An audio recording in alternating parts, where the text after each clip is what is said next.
Hannah Brooks stood on the sidewalk outside Orsini's for 11 minutes before she convinced herself to open the door. She had counted the minutes. She knew, because she had a habit of counting things, she could not control the steps between the bus stop and her apartment, the seconds between thunderclaps, the dollars left in her checking account after every bill had been paid. Counting made the shapeless dread feel smaller, more manageable. It gave her the illusion of mastery over a life that had never quite bent to her wishes. The rain fell the way Seattle rain always did in November.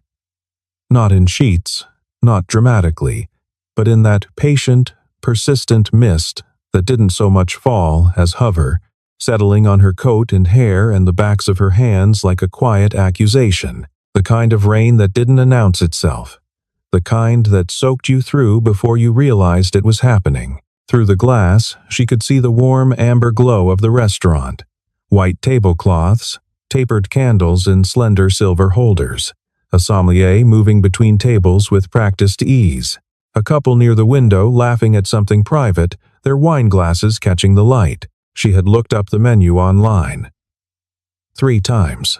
The cheapest entree was $38. There was a pasta dish hand-rolled, the website said, with truffle cream and shaved pecorino for $42, a steak for $64. She had done the math while sitting on her break at the flower shop. Her second job, her fingers still faintly smelling of chrysanthemums and stem water. She made $14.20 an hour at the flower shop. She worked 3 shifts a week, which meant she brought home roughly $85 after taxes. Her other job, answering phones and scheduling appointments at a dental office on Westlake, paid a salary. But that salary had to cover rent, utilities, groceries, and the $120 she sent home to Portland every month for her younger brother Caleb, who was 19 and studying at community college and working at a pizza restaurant and trying so hard it made her chest ache. After all of it, she had $47 left until Friday. She had almost canceled 3 times. The first time, she'd typed out the message and then deleted it. The second time, she'd held her phone for a full minute before putting it back in her bag. The third time, she'd actually pressed send and then immediately sent a second message saying she'd made a mistake, she was sorry, she was still coming. She didn't know why she kept not canceling. Maybe it was the way Michael Carter had asked her not with the easy confidence of someone accustomed to things going his way, but carefully, like the question mattered and the answer mattered, and he understood she might say no. They had met 3 weeks earlier at the street, Mark's community book drive, where she had been donating the last of her mother's paperback romances. And he had been organizing boxes with his daughter, riding on his back like a small, determined barnacle. She didn't know much about him. She knew his name. She knew he had a daughter named Sophie who was 6 years old and wore her hair in 2 uneven braids. She knew he had kind eyes and a stillness about him that felt earned rather than passive. She did not know how to tell him that she couldn't afford a $38 pasta dish. She pushed open the door. Michael Carter had arrived at Orsini's 15 minutes early, which was something he had not done for a date in approximately 3 years. Because the last date he had been on before tonight had been with his wife, Claire. Claire had died on a Tuesday in January, 31 months ago. Black ice on the Aurora Bridge. The other driver had walked away. The police officer who came to Michael's door had been young, barely older than a college student, and his hands had shaken while he removed his hat. Michael remembered the hat. He didn't know why. He remembered the hat, and the particular quality of the silence in the house after Sophie had fallen asleep that night, and the way the hospital had smelled, and not much else from the weeks immediately following. His therapist, Dr. Evelyn Marsh, called that a normal protective response. His mother called it a blessing.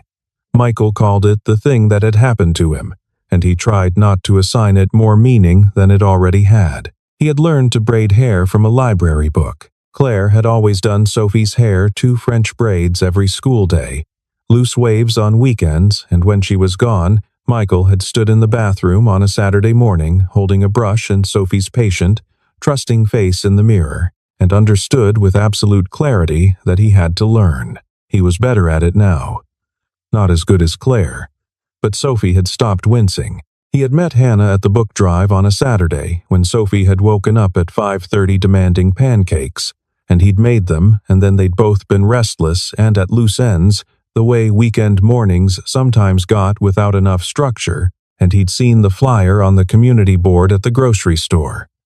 Sophie had wanted to come. She'd wanted to see where the books went. He'd noticed Hannah the way you noticed someone who wasn't trying to be noticed. She had been quiet. She moved efficiently, without wasted motion, stacking boxes with the focused competence of someone accustomed to getting things done without help. Her hair was dark and pulled back, and she had a smudge of something, ink, maybe, or dust on her left wrist that she didn't seem aware of. Sophie had walked up to her without preamble and asked if the books would go to children who didn't have any. Hannah had crouched down to Sophie's level and said yes. That was exactly right. And she had said it like it was the most important thing she'd heard all day. Michael had asked for her number 10 minutes later. He had not planned to. He was still, on some level, surprised that he had. Now he sat at a table for two near the window, turning his water glass slowly in his hands, and tried to remember how any of this was supposed to work. She saw him before he saw her. He was sitting with his shoulders slightly forward, turning his water glass in slow quarter rotations on the white tablecloth, and he looked like someone who had arrived early and was now quietly reckoning with that fact. He was wearing a dark sweater and his hair was still slightly damp from the rain. And he looked up when the hostess led her over and his expression shifted into something open and unguarded. "You made it," he said. "I did," she said. She sat down. She placed her hands in her lap so he wouldn't see them. The menus were large and cream-colored with the restaurant's name embossed in gold at the top. The hostess set one in front of her with practiced grace and disappeared. Hannah opened it. The numbers hit her like small physical blows.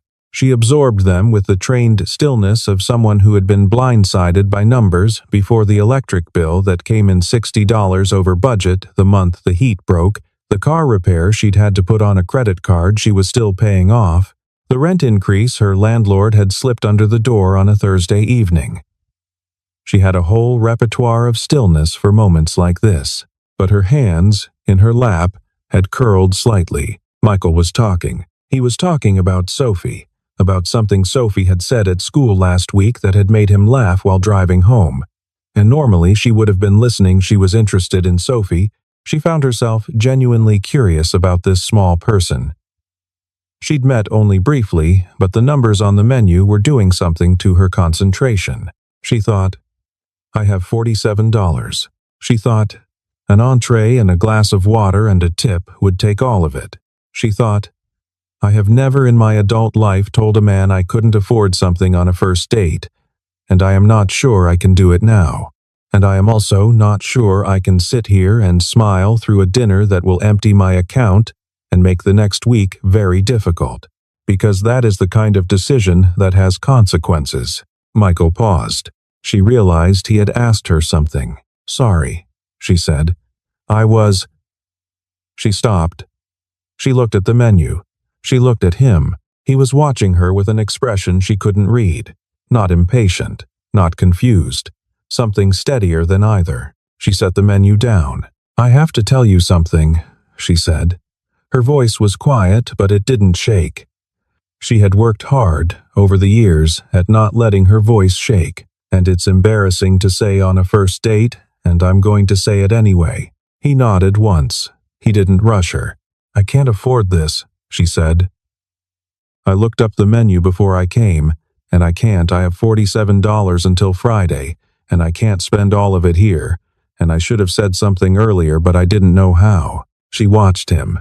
She had braced herself for the particular expression she had seen on other faces at moments of financial disclosure, the quick recalibration, the subtle shift in the eyes, the way people sometimes tried to hide their surprise and succeeded only in making it more visible. She had been on the receiving end of that look enough times to know its exact geometry. Michael looked at her the way he had looked at Sophie when Sophie had knocked a glass of orange juice off the kitchen counter and stood frozen, waiting to be in trouble. He looked at her like the only important thing was making sure she knew it was going to be okay. He folded the menu. not apologetically, not with any performance of casualness. He simply folded it and set it aside like a document that had served its purpose and was no longer needed. "I picked this place out of habit," he said. "Claire liked it. We came here for anniversaries. I didn't think about it until just now. I should have thought about it." He said it plainly, without self-flagellation, the way you admitted a mistake you'd already processed and filed. "There's a food truck on Pike," he said. "Sophie and I go there most Fridays. Best grilled cheese in the city. They have a bench outside with a heat lamp." She looked at him. "I'm serious," he said. "I would genuinely rather be there."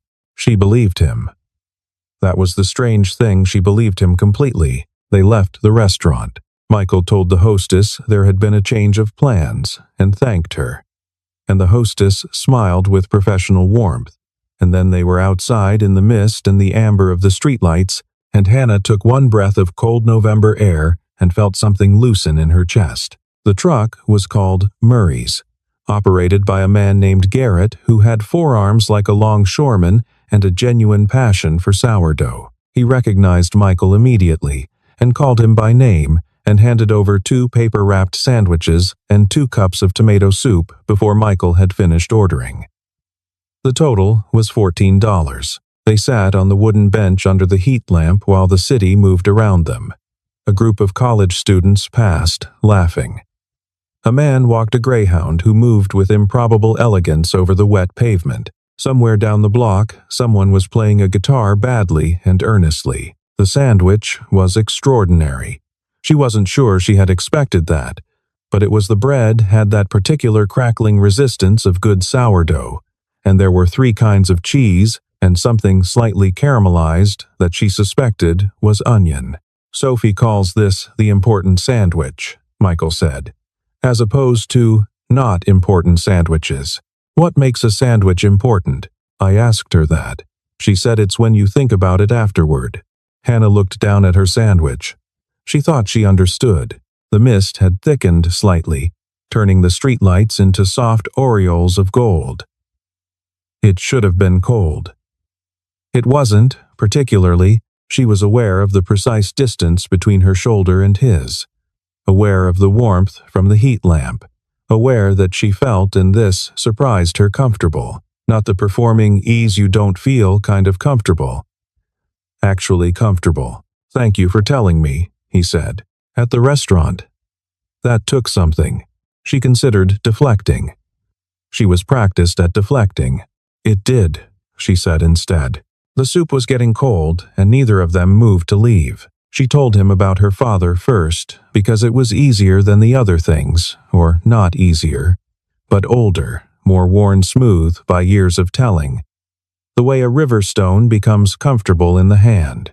Her father, Raymond Brooks, had worked at a printing plant in Portland for 19 years.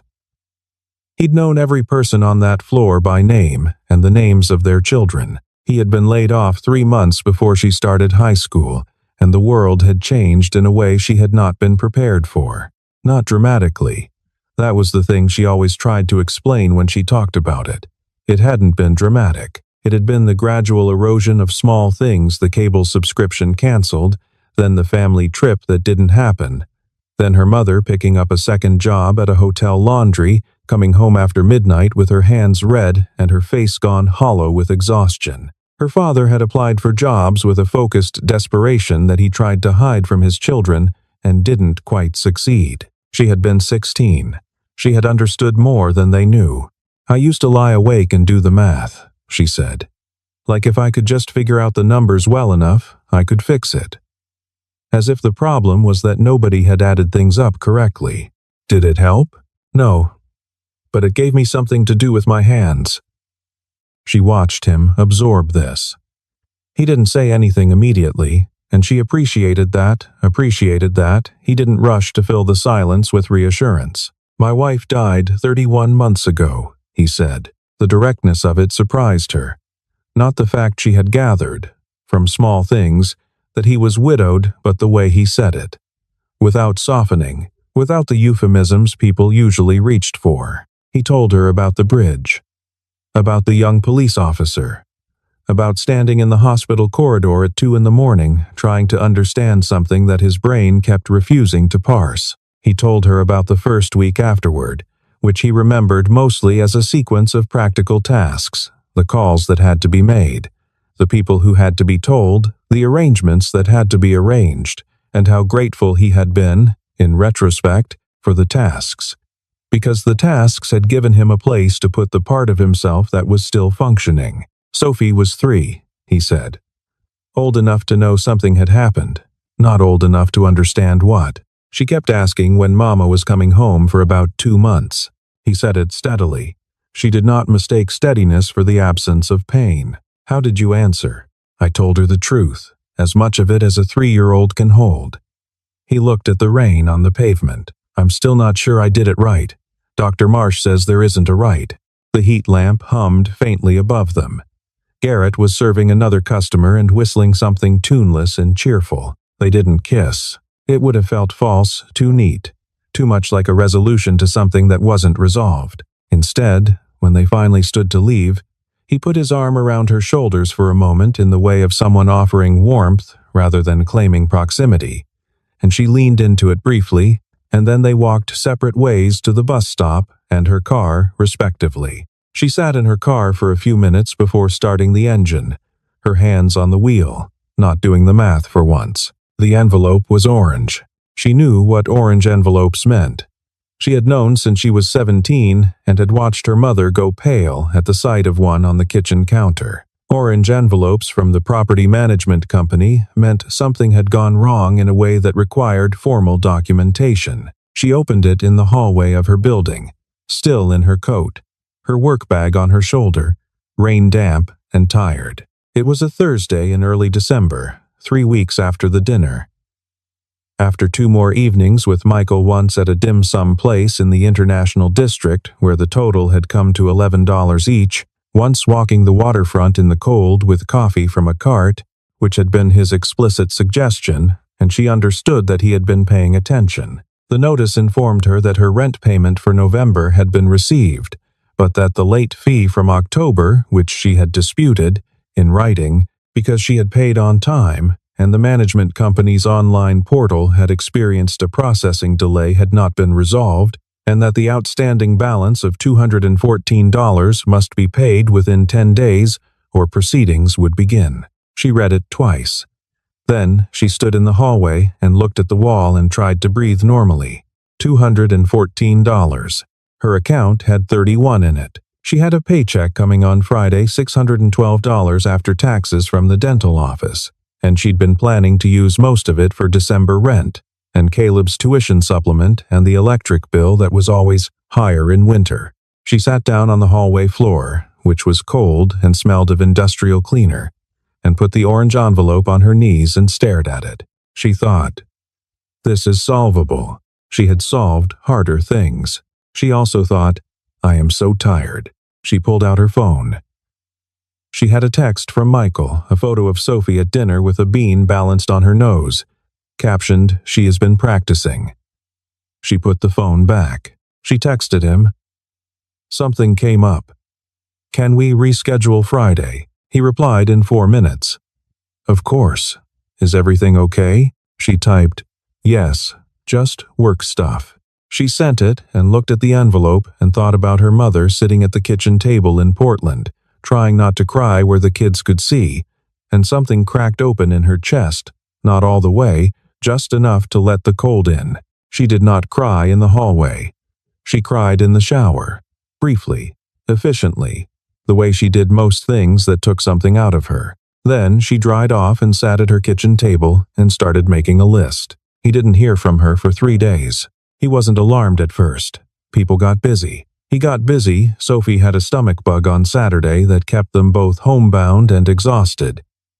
And by Sunday, he was operating on fractured sleep and an intimate familiarity with the washing machine. But on Monday, when her text said she was fine and she'd reach out soon, and there was a particular quality to the terseness of it, not rude, not cold, but sealed, like a letter that had been carefully glued shut, he recognized something. He had seen that quality before, in people who were managing something they didn't want to ask for help with. He thought about calling.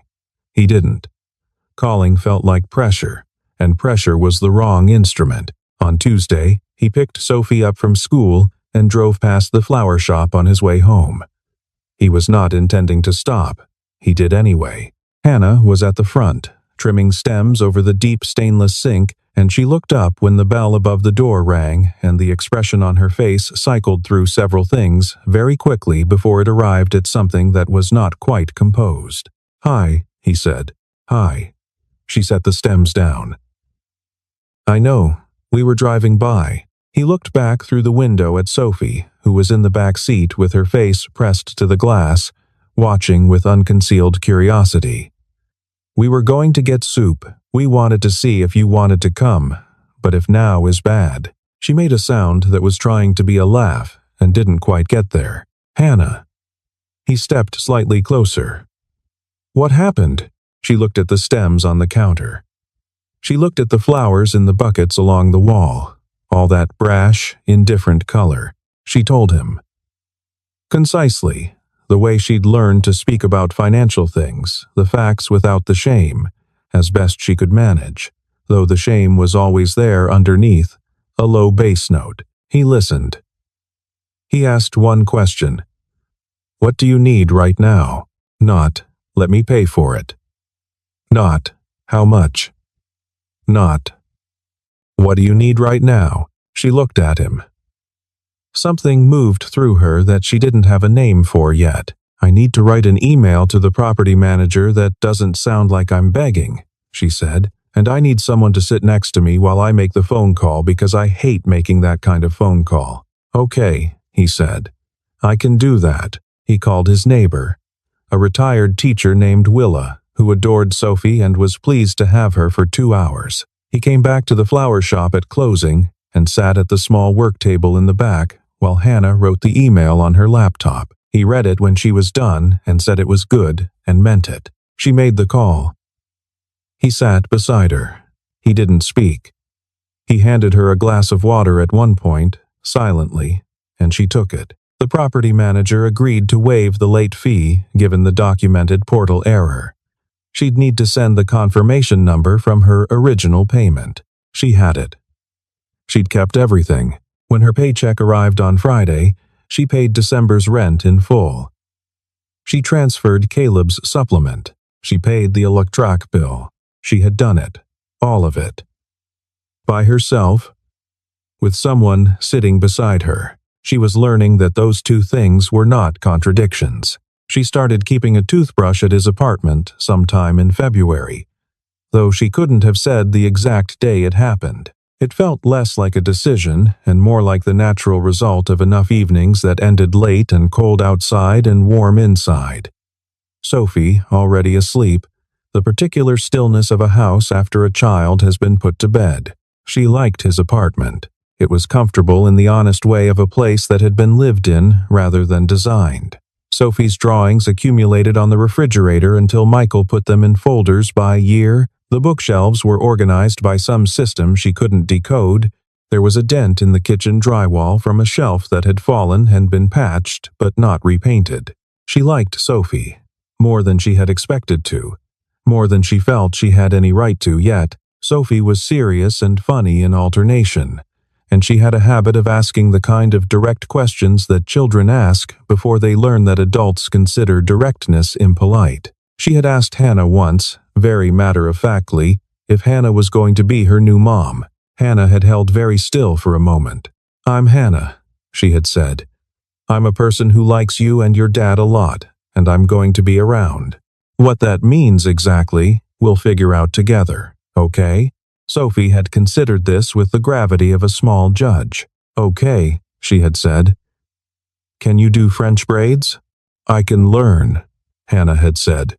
But there were harder moments too, and she would have been lying to herself if she hadn't acknowledged them. There was the evening in March when Sophie had a nightmare and called out for her mother, half asleep, her voice high and lost. And Michael had gone to her, and Hannah had stayed in the darkened bedroom listening, and the specific quality of the silence when Sophie's voice stopped had pressed against her chest in a way she couldn't quite define. She was not Claire. She never would be. and she didn't want to be. And she also understood, in a way she hadn't expected to understand this clearly, that the shape of that loss lived in this house, in the way Michael's jaw went tight sometimes without warning, in the anniversary in January that he kept quietly, taking Sophie to the cemetery and then for hot chocolate, just the two of them, and not talking about it much, but telling Hannah clearly, openly, because he believed she deserved to know. She had asked him once, in the spring, whether he thought about Claire when he looked at her. He had taken his time answering. She appreciated that he took his time. Not in the way you might mean, he said. Not as a comparison. More like, he had paused. She's part of why I know what matters. She taught me what I was looking for, even though she's not here. Does that make sense? It did, and it didn't, and she held both things. They were not erasing anything. They were building something beside it, which was different. It was a Saturday in November, and it was raining the way Seattle always rained in November. Which was to say, it misted with patient persistence over everything, and the lights of the city made soft halos in the damp air. Hannah stood outside Orsini's restaurant. She did not stand there for 11 minutes. She stood there for perhaps 30 seconds, just looking at the warm amber glow through the glass, and then she pushed open the door. Michael was already inside. He was at the same table, she thought it was the same table, near the window, and he was not turning his water glass. He was watching the door. She had gotten a full-time position at the dental office in April, a real one with benefits and a salary she could actually build on. The flower shop hours had been good for her in ways she hadn't understood while she was there, but she had been ready to let them go. She had made the decision herself, waited carefully, consulted no one until she'd already made up her mind. She had told Michael after, not before, and he had recognized what that meant and had not been offended by it. She sat down. She opened the menu. The numbers were the same, 38 for the pasta, 64 for the steak. Nothing about Orsini's had changed. The sommelier moved between tables with the same practiced ease. The candles were still in the same silver holders. She read the menu with interest rather than dread. She thought she might order the duck. She had never ordered duck in a restaurant. "You look different," Michael said. Different how? He thought about it. He had a way of actually thinking before answering that she had come to trust as one of his more reliable qualities. "Like you know you belong here," he said. She started to deflect. She stopped herself. "Yeah," she said. "I think I do." He reached into the inner pocket of his jacket and set something on the table. It was a folded piece of paper, slightly crumpled, with the waxy look of something that had been handled many times. She opened it. It was a drawing in crayon. 3 figures stood together in a field of exuberant green, rendered in the confident, anatomically creative style of a 6-year-old. 2 tall ones, 1 small one. Above them, a sun with approximately 14 rays, yellow bleeding into orange at the edges. The 3 figures were holding hands, in Sophie's careful block letters at the bottom. "Our family." Hannah looked at the drawing for a long time. She thought about the woman she'd been 12 months ago, standing outside this same door for 11 minutes, counting the dollars she didn't have. She thought about the orange envelope and the hallway floor and the phone call she'd made with someone sitting beside her. She thought about French braid tutorials watched with a serious 6-year-old on a Sunday afternoon. She folded the drawing carefully and put it in her bag, against her heart. "Tell her I love it," she said. "You can tell her yourself. We're picking her up after." She looked up. "She wanted to come to dinner," Michael said. "I told her this particular dinner was for grown-ups. She accepted this under protest, and in exchange I promised she could choose the dessert place." "What did she choose?" "The one with the waffle fries." "That's not a dessert place. She argues otherwise." Hannah laughed. It came out easily, without calculation, which was how she knew it was real. He didn't plan it. That was the truth. And he knew Hannah would know it was the truth, which was part of why it felt right. It was a Sunday morning in December, a year and 3 weeks after their first dinner, and the kitchen was warm and smelled of coffee and the slightly burnt edges of the pancakes Sophie insisted on making herself, which always came out slightly burnt because she would not allow intervention. Sophie was in her pajamas, spinning in slow circles in the middle of the kitchen floor while waiting for the next batch, a habit she had when she was content and not aware she was doing it. Michael was at the counter, rinsing the mixing bowl, and Hannah was on the other side of the kitchen island, going through a folder of Sophie's school papers. Because Sophie had asked her to had handed over the folder with the seriousness of a small executive delegating to a trusted deputy. He had the ring in his jacket pocket. He'd had it there for 3 weeks. He'd bought it from a jeweler named Dennis on Capitol Hill who had pale green eyes and a quiet manner and had asked, without judgment, what kind of person she was.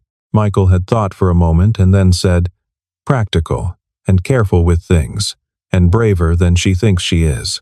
The ring was white gold, simple, a solitaire that wouldn't snag on things or demand attention. He had imagined, vaguely, doing this at a restaurant or overlooking the water or somewhere that could be pointed to later as the place. But Sophie was spinning in the kitchen, and Hannah was reading a drawing Sophie had made of a horse that was more abstract than representational. Her head tilted slightly, smiling, and the morning light came through the window at a low December angle and landed across her hands. He turned off the faucet. He dried his hands. He reached into his jacket.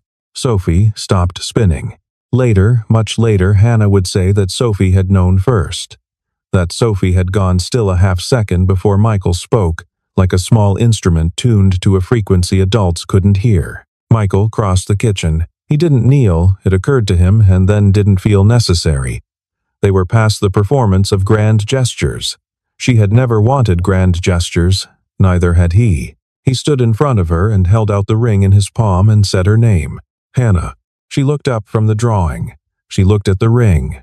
She looked at him. Sophie had stopped spinning and was watching from the middle of the kitchen with her hands clasped in front of her and an expression of barely contained suspense that she was doing her best to make look casual. "I'm not asking because I think you need someone," he said. "I'm asking because I want to be the person next to you, for all of it, whatever it is." She looked at him for a long moment. She thought, briefly, involuntarily, of standing outside Orsini's in the rain with $47, and the particular weight of believing that her value could be measured in what she had or didn't have, could afford or couldn't, was carrying or had put down. She remembered saying, "I can't afford this." She understood, now, that she had been wrong about what she couldn't afford. She had never been able to afford to keep telling herself that love was a transaction she had to balance before she could enter it. That belonging somewhere required first having enough. That warmth was something you earned rather than something you were allowed to receive. Those were the things she hadn't been able to afford. Everything else, it turned out, was manageable. "Yes," she said. Sophie made a sound that was somewhere between a cheer and a shriek and threw herself between them. And Michael caught her with one arm, and Hannah laughed, and the pancakes, on the griddle, began to smell of burning, and no one moved to save them. The kitchen was warm. The rain came down soft and patient outside the window, the way Seattle rain always did. The morning light was low and gold. She was home.